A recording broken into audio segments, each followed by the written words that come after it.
Here he is speaking about the Channel 9 US correspondent who was shot with a rubber bullet. Listen to what he says about that incident. Well, she was clearly identified. And, there was no ambiguity.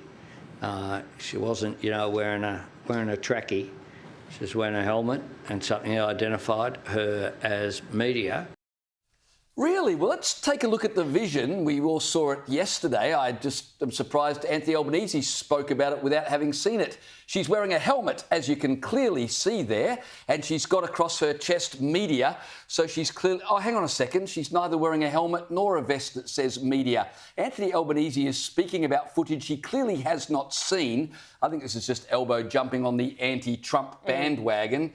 He's using this as a pretext to slam Trump and Trump's policies, which is typical Labor and typical Anthony Albanese. But clearly he's got his facts wrong, or he's being deliberately facetious. Well, I don't think they were Trump's goons anyway. I think the suggestion is they were LAPD, so you can take it up with another bunch of people. Indeed. But I think the point he is making is right, that you shouldn't be shooting rubber bullets at journalists simply doing their job. But just details. take some detail, take some care in the detail, because it discredits your argument when you get basic things like that wrong. And one of the great criticisms of Albanese from within his cabinet and people within the Labor Party is that he is not a details man.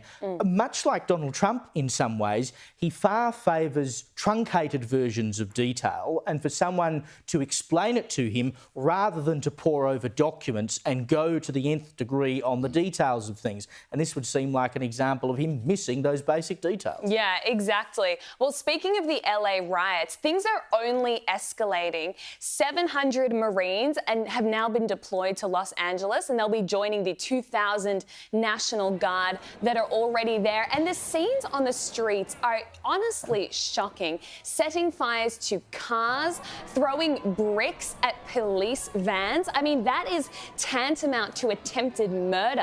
And all of this is happening while the LAPD are completely overwhelmed. So Trump is naturally sending in reinforcements, but Gavin Newsom doesn't want them, and the Democrats have doubled down on their call to stop aggravating the protesters by enforcing the law.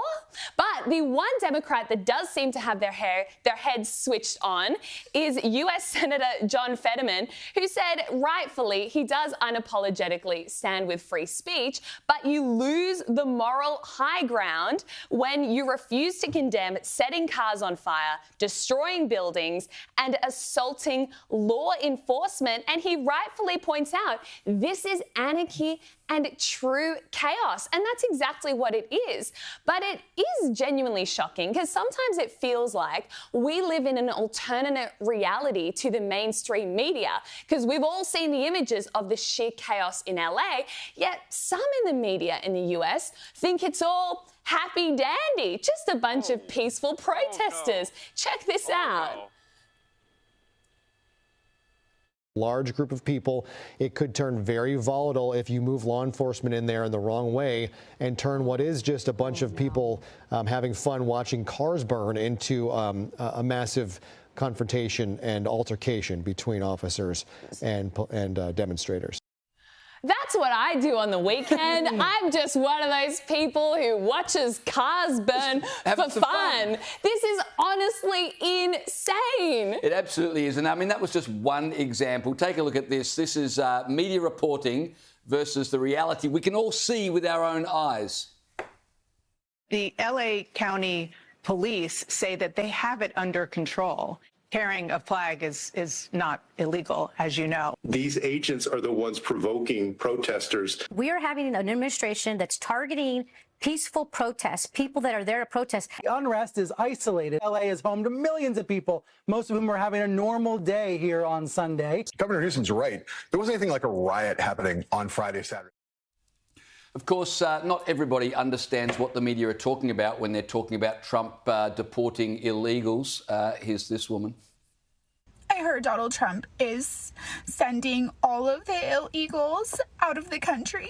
But if the eagles are sick, why doesn't he just take them to the vet?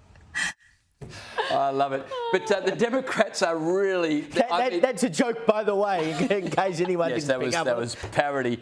The Democrats are using this to push their pre-election agenda, trying to paint Trump as a dictator, as someone who wants to use the military against his own people. Gavin Newsom described him as a deranged dictatorial president fulfilling his fantasies by unleashing the Marines.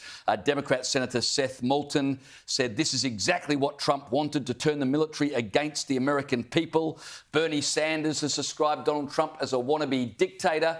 Of course, Trump is simply trying to enforce the law, which the Democrats, who are in charge of California, are encouraging everybody to break. Well, of course, and we mentioned before this business about rocks and bricks being thrown at police cars. Take a look at this footage. It's worse than you can imagine it could be. Holy cow, they're throwing bricks at the police.